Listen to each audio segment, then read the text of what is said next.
নিজে একজন মুক্তিযোদ্ধা পরিবারের সন্তান,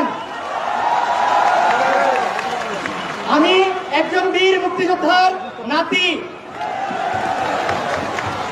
তবে আমাদের দেশে সরকারি চাকরিতে বা বিসিএসে বা প্রথম বা দ্বিতীয় উচ্চ শ্রেণীর যে পর্যায়গুলো আছে সেগুলোতে যে নিয়োগের ব্যবস্থা করা হয়, সেখানে যে মুক্তিযোদ্ধা পরিবারকে 30% কোটার সুযোগ সুবিধা দেওয়া হচ্ছে, এটা সাধারণের জন্য অসুবিধা এবং তাদের জন্য এটা ঠিক না। এবং আমি ব্যক্তিগতভাবে আমার জায়গা থেকে মনে করি এই 30% কখনো আমাদের সকলের জন্য যৌক্তিক হতে পারে না।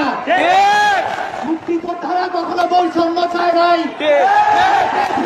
সবার অধিকার নিশ্চিত করতে। 30% কখনোই সবার অধিকার নিশ্চিত করতে পারে না।